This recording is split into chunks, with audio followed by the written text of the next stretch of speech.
能不能用一辆车啊去满足全家人的一个出行需求呢？咱们今天就来到了魏牌新能源的4S店啊，来实际看一看全新蓝山它的表现怎么样。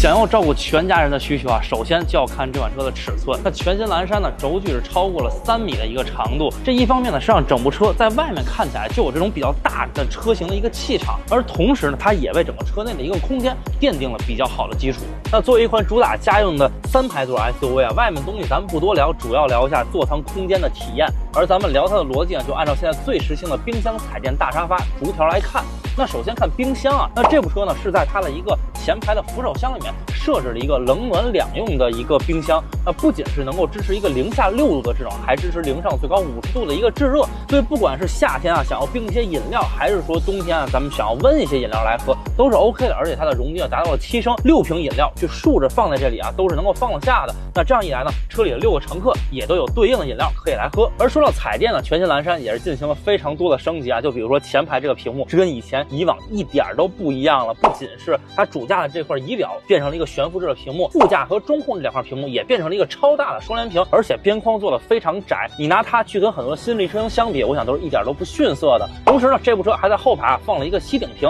而且打开关闭的这个电机的声音啊是非常静音的，很细腻，整体的体验呢确实有一个非常大的提升。而就实际使用来说呢，整套的车机系统啊是采用了最新的 Coffee OS 3的这套智能系统，那它的一个界面会变得更加像是平板电脑一样，更有科技感。同时呢，你使用起来的便利度也有一定的保障，很多的功能啊，基本上你能想得到你需要用的都可以用语音去跟它进行交互。而且这部车是支持多音区的一个分区的，你坐在哪儿，这部车都能够执行一个对应的操作，确实还是挺便利的。而且啊，在这种大空间 SUV 最重要的后排这块吸顶屏，之前有的朋友在其他的车上可能觉得用起来应用不是特别的丰富，用起来有点鸡肋。那这个全新蓝山的后排屏幕呢，我也实际体验了一下，应用商店里面从新闻的 app 到娱乐的 app 啊，到各种各样的这个影音的应用都能够进行下载使用。那不管是咱们带孩子出门的时候放放动画片，还是说啊咱们现在就是下班之后不想回家，在后排吹着空调喝个冰可乐看看奥运会，它都是能够实现的。那如果再说到大沙发这个属性啊，咱们可以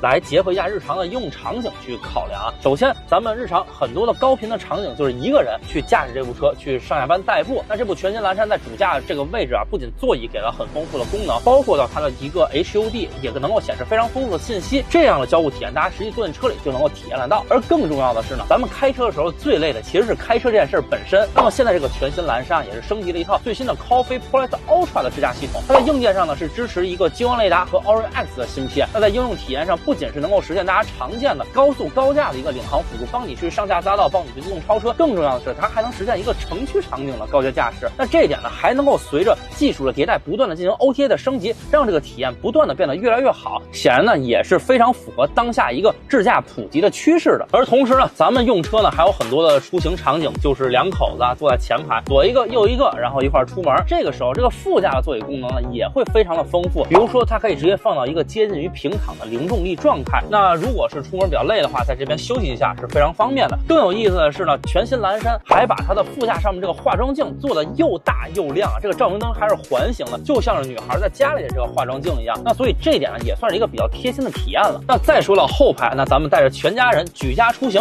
老人孩子在后排，首先啊蓝山进行了一个非常贴心的设计，就是闭住了上下都有一个可以去扶的地方，方便大家去上下车。那同时呢，这个座椅的体验，包括它的一个腿托的功能，包括它的通风加热按摩也都是齐备的。那这样的体验呢，显然能够把中排的乘客照顾的比较舒适。而同时呢，大家很关注的后排的空间怎么样？咱们现在呢，把中排座椅调整到一个适中的位置，大家可以看到我现在是一镜到底。那现在中排的空间算是比较理想，连小桌板呢放下来都是不耽误的。那这个时候我通过中央通道来到后排。我现在的一个腿部呢，甚至没有顶到它的这个座椅靠背，那头部呢也是有着大概2指的一个空间在的，所以这样的一个第3排的体验呢，虽然不如前面的2排来的这么的享受，但至少平时带步坐个人也是不委屈的。尤其是身材稍微娇小一些的朋友坐在这个后排，哪怕你去进行一个2-3个小时的长途出行，我觉得都是能够被接受的。那另外呢，很多朋友好奇说这种3排座的 SUV 会不会坐满6个人之后，这个后备箱有点不够用？那现在这个场景呢，就是第3排座椅靠号被升起来的一个状态。那官方给到的信息呢，是在这样的一个场景之下，后备箱可以盛下2个24寸的行李箱加1个20寸的行李箱。那如果说咱们6个人长途出行是吧，10天半个月的，这行李肯定是放不下。但是就高频的这种几个人成交出门带步1、2天的这种行程，那这个行李呢还是能够放得下的。而且啊，这个后排座椅是可以支持一个放倒的，所以当两边同时放倒之后呢，你的这个行李啊，不只是能够放行李了，你甚至搬个家，我觉得这个车都能派上用场。那如果再说到这部车的动力表现呢，今天由于是个静态的体验，没有办法把车给大家开起来去分享。那之前呢，咱们也进行过相关的体验，总结一下2个关键词：一呢是它的驾乘很舒适；2呢就是这个动力信心很强。驾乘舒适啊，是因为它整体的底盘标定，包括方向的这个转向手感，都做了一个比较舒适化的取向，所以正常来家用的话，这个还是很符合一个需求的。而另外说到动力的信心呢，则是在于这部车型有一个前后的双电机的设定，而且是插混的动力系统，相比于增程车来说，哪怕是在亏电的情况下，也能够带给到我们一个比较强的动力体验。